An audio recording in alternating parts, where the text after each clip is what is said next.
નમસ્તે વિદ્યાર્થી મિત્રો, કેમ છો બધા જ વિદ્યાર્થી મિત્રોને મારા જય શ્રી કૃષ્ણ।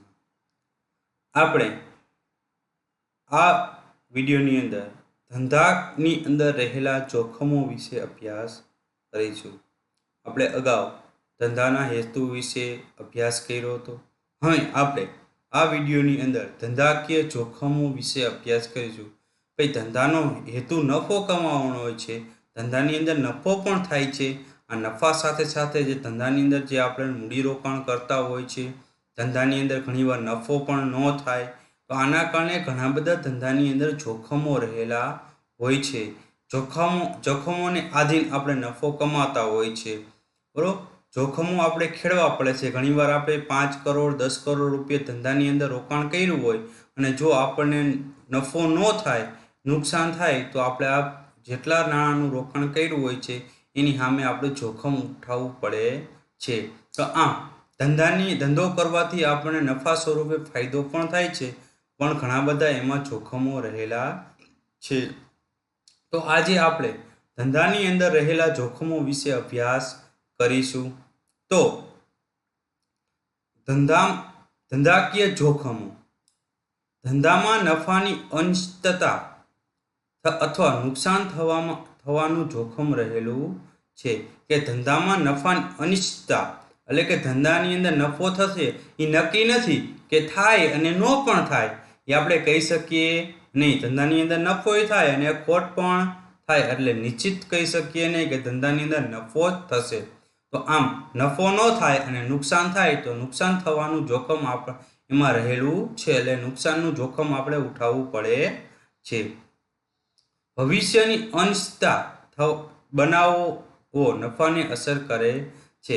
કે ભવિષ્યની અંદર કયા બનાવો બનશે, શું ઘટનાઓ ઘટશે, એ આપણને કંઈ ખબર નથી। આ ખબર ન હોવાને કારણે એ આ નફા ઉપર અસર કરે છે। કે ભવિષ્યની અંદર કેવી સમસ્યા આવશે, કદાચ ભૂકંપ આવે, વાવાઝોડા આવે, અથવા તો ભવિષ્યની અંદર લૂંટફાટ થશે, એવી આપણને ખબર રહેતી નથી। આવી ખબર ન હોવાને કારણે તે આપણને નફા ઉપર અસર કરે છે, જેને આપણે જોખમ કહી શકાય। આથી કહી શકાય કે ધંધાકીય જોખમો સામેનું વળતર એટલે નફો। આથી આપણે કહી શકીએ ધંધાકીય જોખમો સામેનું વળતર એટલે નફો। કે આપણને જે જોખમો રહેલે છે, ધંધાની અંદર ઘણા બધા જોખમો છે, આ જોખમો સામે આપણને વળતર આપે છે, એટલે કે ફાયદો આપે છે, એને કહેવામાં આવે છે નફો। ધંધામાં 2 સ્વરૂપના જોખમો રહેલા છે, કુદરતી જોખમો અને માનવ સર્જિત જોખમો।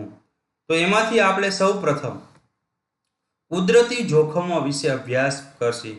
કે કુદરતના કારણે ધંધા ઉપર ઘણા બધા જોખમો રહેલા છે, એના વિશે આપણે અભ્યાસ કરવાનો છે। તો પહેલો પોઈન્ટ એ કુદરતી જોખમો। કુદરતી જોખમો જેવા કે ધરતીકંપ, પૂર વગેરે ધંધાના વિકાસની અવરોધે છે। એટલે કે ધરતીકંપ છે, પૂર આવે, વાવાઝોડા આવે, આ રીતે ધંધાના વિકાસને અવરોધ એટલે કે ધંધાના વિકાસની અંદર ખલેલ પહોંચાડે છે, નુકસાન પહોંચાડે છે। ધંધાની મિલકતોને નાશ કરે છે। જે પણ ધંધાની મિલકતો હોય નાશ કરે। એક્ઝામ્પલ તરીકે ધરતીકંપ આવે તો આપણે જે પણ ધંધા કરવા માટે જે બિલ્ડિંગ બનાવ્યું હોય, આ બિલ્ડિંગ પડી જાય તો એ આપણે મિલકતને નુકસાન થયો કહેવાય અથવા નુકસાન પહોંચાડે છે। કુદરતી જોખમ ઉપર ધંધાનો અંકુશ હોતો નથી। કુદરતી જોખમ ઉપર ધંધાનો કોઈ પણ જાતનો અંકુશ રહેતો નથી કે તમે એના ઉપર અંકુશ રાખી શકો, કારણ કે એ બનાવ બને છે એ કુદરતને આધારે બને છે। આના ઉપર કોઈ પણ વ્યક્તિ આપણે અંકુશ રાખી શકીએ નહીં। હા, માનવ સર્જિત જોખમ હોય અમુક, તો એના ઉપર તમે અંકુશ રાખી શકો, પણ કુદરતી જોખમો સામે તમે કોઈ પણ પ્રકારનો અંકુશ રાખી શકતા નથી। ત્યાર પછી માનવ સર્જિત જોખમો। બીજો જોખમ છે એક આપણે કુદરતી જોખમ, જે કુદરતને આધારે થાય, એના કારણે આપણને ઘણું બધું નુકસાન પહોંચતું હોય છે, એને કુદરતી જોખમ કહેવાય છે। હવે છે બીજું છે માનવ સર્જિત જોખમો, એટલે કે માનવીઓ દ્વારા ઉત્પન્ન કરવામાં આવતા જોખમો।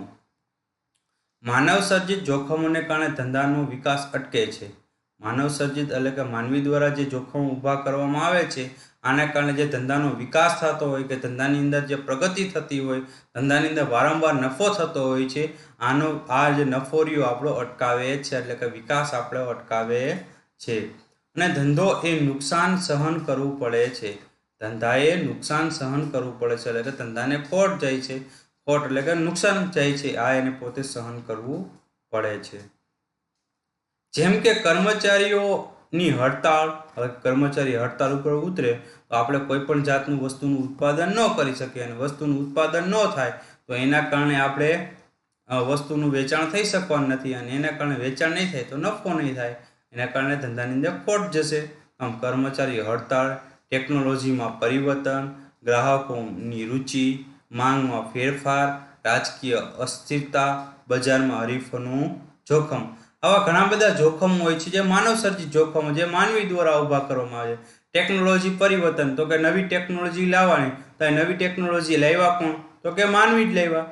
નવી ટેકનોલોજીને કારણે બરાબર આપણે જૂની ટેકનોલોજી રહે એ બંધ કરી દેવી પડે છે, ફેંકી દેવી પડે છે, એની જગ્યાએ નવી ટેકનોલોજી લાવવી પડે છે. નવી ટેકનોલોજી લાવી તો એમાં ઘણો બધો ખર્ચ થાય છે. આમ તો એ પણ આપણી સામે જોખમ રહે. ગ્રાહકોની રુચિ, તો ગ્રાહકો રહ્યા એ પણ માનવી છે.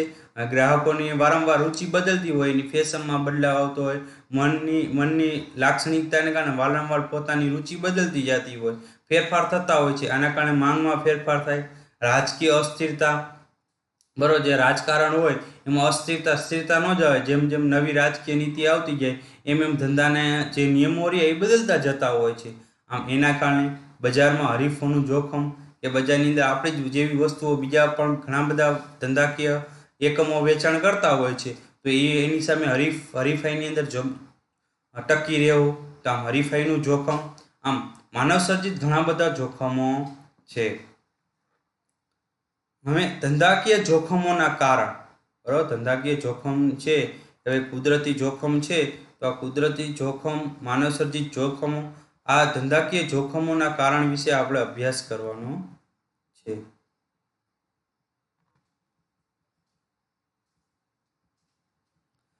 ધંધાકીય જોખમોનું કારણ, તો પેલું છે ટેકનોલોજીમાં ફેરફાર.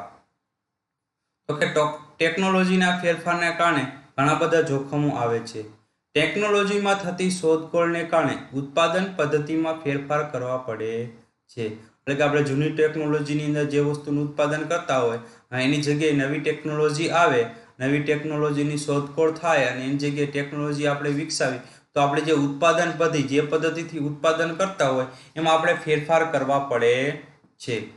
ઉચ્ચતમ ગુણવત્તાવાળું ઉત્પાદન કરવા માટે નવી ટેકનોલોજી અપનાવવી પડે છે. આપણે જે પણ વસ્તુનું ઉત્પાદન કરીએ એ વસ્તુની અંદર સારી ગુણવત્તા ટકી રહે, ખોટા માલનો બગાડ ન થાય, બરાબર, આવી બધી વસ્તુ જોવામાં આવે તો એના માટે સારી ટેકનોલોજીની જરૂરિયાત પડે. તો અત્યારની નવી ટેકનોલોજી આપણે વિકસાવવી પડે છે, અને નવી ટેકનોલોજીને કારણે આપણે ગુણવત્તાવાળું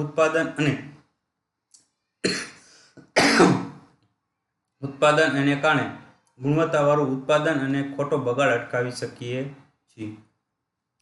જૂના યંત્રને સ્થાને નવા યંત્ર વસાવવા પડે છે. જે જૂના યંત્ર હોય એને કાઢી નાખવા પડે છે, એના જગ્યાએ નવા યંત્ર વસાવવા પડે છે. નવા યંત્ર એટલે નવી ટેકનોલોજી, એના કારણે આપણે નવી ટેકનોલોજીને કારણે સારી ગુણવત્તાવાળું ઉત્પાદન મેળવી શકીએ છીએ. ત્યાર પછી વૈકલ્પિક પેદાશોનો ભય, બરોબર, કે આપણા જેવી સરખી વસ્તુનું ઉત્પાદન થતું હોય અથવા તો એને લગતી જ વસ્તુનું ઉત્પાદન થતું હોય તો આવી પેદાશોના ભયને કારણે જોખમ રહેલું જોવા મળે છે. જોઈએ, ટેકનોલોજીમાં થતા ફેરફારને કારણે ગ્રાહકો વૈકલ્પિક પેદાશો તરફ વળે છે. ભાઈ ટેકનોલોજીની અંદર ફેરફાર આવ્યો તો એના જે વૈકલ્પિક પેદાશો તરફ આગળ વધે છે, કે ભાઈ એના બદલામાં આપણે આ વસ્તુ વાપરી શકીએ તો ચાલે એમ છે. એની વૈકલ્પિક વસ્તુ હોય તો આવી વસ્તુઓ વ્યક્તિઓને ખરીદવા તરફ વેળે છે, જેને કારણે આપણા ધંધાની અંદર ખોટ જાય છે, વસ્તુનું વેચાણ ઓછું થાય છે, અને એને કારણે ખોટ જાય છે. દાખલા તરીકે ફાઉન્ટન પેનના સ્થાને બોલપેન, તાંબા અને પિત્તળના વાસણોને સ્થાને સ્ટીલના વાસણો, રેડિયોના સ્થાને ટેલિવિઝન. એટલે પહેલાં આપણે રેડિયો ઉપયોગ કરતા હતા, હવે રેડિયોની જગ્યાએ ટેલિવિઝન આવી ગયા, ટીવી આવી ગયા, તમે રેડિયોનો વપરાશ ઓછો થઈ ગયો અને એની જગ્યાએ લોકો ટેલિવિઝનનો ઉપયોગ કરવા માંડ્યા. તો આમ એના કારણે રેડિયોના ધંધો રહ્યો એને નુકસાન ભોગવવું પડે છે. અહીં પેલા તાંબા અને પિત્તળના વાસણો આવતા હતા, લોકો એનો ઉપયોગ કરી અને એ વાસણ તરીકે તાંબા અને પિત્તળના ઉપયોગ કરતા હતા. હવે એની જગ્યાએ સ્ટીલના વાસણો આવવા માંડ્યા, તો લોકો તાંબા અને પિત્તળના વાસણોની અત્યારે ઓછી ખરીદી કરે, એની જગ્યાએ સ્ટીલના વાસણોની જાજી ખરીદી કરવા માંડે છે. તો આ એની વૈકલ્પિક વસ્તુ છે કે પહેલા તાંબા અને પિત્તળના આપણને વાસણ નથી મળતા, તો આપણે સ્ટીલના વાસણ વાપરી. બરાબર, વાસણ વાપરવામાં કોઈ પણ જાતનું ઓલું નથી. તો એક વસ્તુની જગ્યાએ તમે બીજી વસ્તુનો એની જેવી વસ્તુનો ઉપયોગ કરી શકો છો. તો આમ એના કારણે વૈકલ્પિક પેદાશો જે આપણને મળે છે એના બદલામાં આપણે બીજી વસ્તુ વાપરી શકાય છે. તો આપણે એ વાપરી, ઓલી વસ્તુ નથી વાપરી. તો તમે જે વસ્તુ વાપરવાની મૂકી દો છો એના બદલામાં બીજી વસ્તુ વાપરો છો, તો એના કારણે આપણને જોખમ, ધંધાની અંદર જોખમ ઊભું થાય છે. ત્યાર હરીફાઈ ધંધાનું જોખમ વધારે છે. હરીફાઈ રહ્યું ધંધાનું ખૂબ જ મોટું જોખમ આપણે કહેવામાં આવે છે, કારણ કે હરીફાઈની અંદર ટકી રહેવું એ ખૂબ જ મહત્વની બાબત છે. જો તમે હરીફાઈની અંદર ટકી ન રહો તો આપણે ધંધો ચલાવી શકતા નથી. જેની પ્રત્યક્ષ અસર ધંધાના નફા ઉપર જ થાય છે, એટલે કે જેની સીધી અસર રહી આપણે નફા ઉપર થતી જોવા મળે છે. ધંધાકીય એકમમાં બજારમાં પોતાનું સ્થાન ટકાવી રાખવા અને હરીફોનો સામનો કરવા વસ્તુની વેચાણ કિંમત ઘટાડવી પડે છે અને જાહેરાત ખર્ચ કરવો પડે છે, જેથી નફો ઘટે છે. હરીફાઈ એટલે કે આપણે જેવી વસ્તુ રહી, બે વ્યક્તિ, 3 વ્યક્તિ, 4 વ્યક્તિ, આપણે એક્ઝામ્પલ તરીકે પેનનું ઉત્પાદન કરીએ છીએ, બરાબર, બજારની અંદર આપણે પેન વેચીએ છીએ. તો આપણે એક પેન વેચીએ છીએ, આવી તો બજારમાં ઘણી બધી કંપનીઓની પેન આવે છે, અલગ અલગ કંપનીઓની પેન આવે છે. તો આપણે એ બધા આપણી જેમ પેનનું જ વેચાણ કરે છે, તો એ બધા જ લોકો પેનનું વેચાણ કરે છે. તો બધા જ પેનની સામે આપણી પેન પણ બજારની અંદર વેચાવી જોઈએ, તો આપણે હરીફાઈની અંદર ટકી શક્યા, નકર ટકી શકતા નથી. જો આપણે બીજી બધી કંપનીઓ સામે ટકી ન શકીએ અને આપણું વસ્તુનું ખરીદી ઓછી થવા લાગે તો આપણે બજારની અંદર ટકી શકતા નથી. તો બધા જ હરીફોની સામે આપણે ટકી રહેવું એક મહત્વની બાબત છે. તો આની સામે આપણે શું કરવું પડે છે? કાં તો આપણે વસ્તુની વેચાણ કિંમત ઘટાડવી પડે, કે ભાઈ આપણે 10 રૂપિયામાં વસ્તુ વેચતા હોય તો એની જગ્યાએ 8 રૂપિયામાં વસ્તુ વેચવા લાગીએ. ત્યારે જાહેરાત કરવી પડે, કે આપણે જે પણ વસ્તુનું ઉત્પાદન કરીએ એની જાહેરાત કરવી પડે, જેથી કરીને લોકો આપણી વસ્તુ જોવે, જાહેરાત જોવે અને એને કારણે વસ્તુ ખરીદવા માટે પ્રેરાય. તો આપણે જાહેરાત કરવો પડે, તો જેથી આ બધી વસ્તુ કરવાથી નફો ઘટે છે. તો આ નફો ઘટે તો એક ધંધા ઉપર જોખમ ઊભું થયું કહેવાય, કે ભાઈ આપણે વસ્તુની વેચાણ કિંમત ઘટાડી છે, જાહેરાત કરી છે, કર્મચારીનો ઊંચો પગાર આપવો પડે છે. તો આને કારણે આપણા નફામાં ઘટાડો થાય છે. તો આ એક જાતની હરીફાઈ થઈ કહેવાય. તો હરીફાઈને કારણે આપણને નફો રહ્યો ઓછો મળે છે.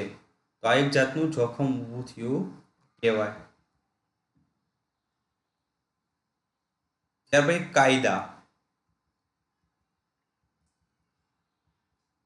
પ્રદૂષણનો કાયદો, ગ્રાહકનો કાયદો, કામદારોનો કાયદો, ઉદ્યોગ વગેરે માટે સરકાર કાયદાઓ ઘડે છે. ગ્રાહક સુરક્ષા ધારો, પ્રદૂષણ ધારો, કામદારો એટલે કર્મચારીઓનો ધારો, ઉદ્યોગો કઈ રીતે ચલાવવા, એના માટે કઈ રીતે પરમિશન લેવી, કઈ રીતે એમાં કામગીરી કરવી, એના કેવી પરમિશનો લેવી વગેરે એક કાયદાઓ ઘડે છે. પરંતુ આ કાયદા ધંધા માટે જોખમ પણ ઊભું કરે છે. આ કાયદાઓ ધંધા માટે જોખમ પણ ઊભું કરે છે. દાખલા તરીકે લઘુત્તમ વેતનનો ધારો અને કારખાનાનો ધારો ધંધાકીય એકમને કેટલાક નિર્ણય લેતા અટકાવે છે. લઘુત્તમ વેતન ધારો એટલે આપણી કંપનીની અંદર કોઈ પણ વ્યક્તિ કામ કરે છે તો એ જે કામ કરનાર કર્મચારીને ઓછામાં ઓછું આટલું વેતન તો મળવું જોઈએ. આથી ઓછા વેતને તમે કંપની અંદર કામ કરવા માટે રાખી શકતા નથી. એક્ઝામ્પલ તરીકે લઘુત્તમ વેતનનો ધારો છે તો તમારે કોઈ પણ કર્મચારી તમારા કંપનીની અંદર કામ કરે તો એમાં ઓછામાં ઓછા એને 100 રૂપિયા તો મહેનતાણું આપવું જ જોઈએ. એક દિવસનું તમે 100 રૂપિયા મહેનતાણું નથી આપતા તો એ વેતન ધારો રહ્યો એ તમે ભંગ કર્યો કહેવાય. તો આની સામે કાર્યવાહી થઈ શકે છે. એટલે ઓછામાં ઓછું તમારે 100 રૂપિયા વેતન તો આપવું જ પડે. જો તમે 80 રૂપિયા આપો તો લઘુત્તમ વેતન ધારાનો તમે વિરોધ કર્યો કહેવાય, એનો ભંગ કર્યો કહેવાય. તો તમારે એની સામે તમારે સજાઓ ભોગવવી પડે છે. તો આમ ઘણા બધા કાયદાઓ હોય છે. આ કાયદાઓનું તમારે પાલન કરવું પડે છે. અને જો આપણે આ કાયદાઓનું બધું પાલન કરવા જઈએ તો અમુક ટકા આપણે નફોમાં પણ ઘટાડો થતો જોવા મળે છે. ઘણીવાર આપણે મહત્વના નિર્ણય લેવા હોય આવતા મહત્વના નિર્ણય પણ લઈ શકતા નથી. જેમ આ નિર્ણય લેવા માટે આ બધા ધારાઓનું પાલન કરવું પડે, કાયદાઓનું પાલન કરવું પડશે. હવે એવું કે આપણે મહત્વનો નિર્ણય હોય એમાં અમુક કાયદાઓને અવગણના કરવો પડે કે એને ધ્યાનમાં ન લેવો પડે. અને જો તમે ધ્યાનમાં ન લ્યો તો તમારે એના હોય તમારા સામે કાર્યવાહી થાય. કોઈને ખ્યાલ પડે કે ભાઈ આ લઘુત્તમ વેતન ધારો અપનાવતા નથી અને કામદારોનું શોષણ કરે છે, તો તમારા ઉપર કાર્યવાહી થઈ શકે. તો આમ ઘણા બધા મહત્વના નિર્ણય લેવા માટે બરોબર આ કાયદાઓ આપણને આડા આવે છે. એના માટે આપણે સારા નિર્ણય લઈ શકતા નથી અને સારા નિર્ણય ન લેવાને કારણે આપણે કંપનીની અંદર ધંધાની અંદર ખોટ જતી જોવા મળે છે. તો આ કાયદાઓને કારણે પણ આપણને ઘણું બધું નુકસાન જોખમ ઉઠાવવું પડે છે, જોખમ રહેલું છે. ત્યાર પછી 5મો પોઈન્ટ, માંગની અનિશ્ચિતતા. એટલે કે માંગ નક્કી રહેતી નથી કે આટલી આપણે બજારની અંદર વસ્તુની માંગ રહેશે. ઘણીવાર વધી જાય ને ઘણીવાર ઘટી પણ જાય. જો ઘટી જાય તો ધંધાની અંદર જોખમ ઊભું થયું કહેવાય અથવા તો ધંધાની અંદર નુકસાન જાય. વસ્તુની માંગમાં અનિશ્ચિતતા ધંધા માટે જોખમ ઊભું કરે છે. ગ્રાહકની આવક, રુચિ, વસ્તુની કિંમતમાં ફેરફાર, ફુગાવો વગેરે વસ્તુની માંગ અનિશ્ચિતતા બનાવે છે, જેની અસર ધંધાના નફા ઉપર થાય છે. કે ભાઈ માંગ નક્કી રહે નહીં કે આપણી વસ્તુની માંગ બજારની અંદર આટલી ને આટલી સતત ને સતત રહેશે. ઘણીવાર માંગ વધી જાય અને ઘણીવાર આપણી વસ્તુની માંગ ઘટી પણ જતી જાય છે. એના કારણે માંગ એ નક્કી રહેતી નથી કે ભાઈ આટલી ને આટલી માંગ રહે છે. આ માંગ નક્કી ન રહેવાને કારણે એ જોખમ ઊભું થાય છે. ગ્રાહકોની આવક, જો ગ્રાહકોની સતત ને સતત આવકોમાં વધારો થતો હોય બરોબર તો આપણી માંગ આપણી વસ્તુ બજારની અંદર વેચાતી રહે. પણ જો ગ્રાહકોની આવક સાવ ઘટી જ જાય બરોબર તો ઘણીવાર ગ્રાહકો અમુક વસ્તુ ખરીદે નહીં અને એ વસ્તુ આપણી હોય તો એના કારણે આપણે જોખમ રહે. ગ્રાહકોની રુચિમાં ફેરફાર, બરોબર ઘણીવાર એની રુચિમાં ફેરફાર થાય, મનોવૃત્તિ બદલાય તો આપણી વસ્તુ ખરીદવાનું બંધ કરી દઈએ છીએ. આમ બધા ગ્રાહકો બંધ કરે તો એના કારણે આપણી માંગ ઘટી જવાની છે. વસ્તુની કિંમતમાં ફેરફાર, તો આપણે વસ્તુની કિંમતમાં વધારો કરી દે તો ગ્રાહકોને પોસાય નહીં તો એ વસ્તુ ન ખરીદે. તો આમ ફેરફારને કારણે આપણી માંગ નક્કી ન થાય. હવે કદાચ તમે કિંમત ઘટાડી દો તો માંગ ખૂબ વધી જવાની છે. માંગ વધે તો સામે આપણને ફાયદો પણ થવાનો છે. આવા ઘણા બધા બાબતો હોય છે. ફુગાઓમાં વગેરે કે વસ્તુની માંગ ઓછી છે અને કિંમત વધુ છે તો આમ ફુગાઓ સર્જાય છે. આ ફુગાઓને કારણે ઘણીવાર માંગ ઘટી પણ જાય છે, જેની અસર ધંધાના નફા ઉપર થતી જોવા મળે છે. આ માંગ નક્કી ન હોવાને કારણે એની અસર ધંધા ઉપર થતી જોવા મળે. ભૌતિક જોખમ. ધંધામાં ઉપયોગમાં લેવાતી મિલકતોમાં થતું નુકસાન ભૌતિક જોખમ ઊભું કરે છે. ધંધામાં ઉપયોગમાં લેવાતી મિલકત, જમીન હે, મકાન હે, યંત્ર હે, ફર્નિચર હે વગેરે, આ મિલકતોમાં થતું નુકસાન ભૌતિક જોખમ ઊભું કર્યું કહેવાય. કેવી રીતે?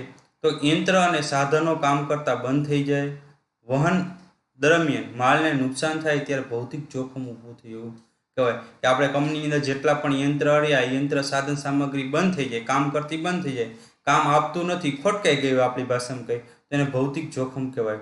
હવે આપણે માલ એક જગ્યાએથી બીજી જગ્યાએ મોકલીએ છીએ તો વહન દરમિયાન બરોબર તો વહન દરમિયાન જ્યારે ઘણીવાર નુકસાન, ચોરી થઈ જાય બરોબર, વાવાઝોડાને કારણે નુકસાન પામે બરાબર, આવી ઘણી બધી કારણે નુકસાન પામે તો આ બધું ભૌતિક જોખમ ઊભું થયું કહેવાય. તો આમ ઘણા બધા જોખમોના પ્રકાર છે, કારણો છે જેને કારણે જોખમ ઊભું થતું જોવા મળે. તો દરેક વિદ્યાર્થી મિત્રોએ ધંધાની અંદર રહેલા જોખમોનો અભ્યાસ કરી અને બુકની અંદર લખી લેવા.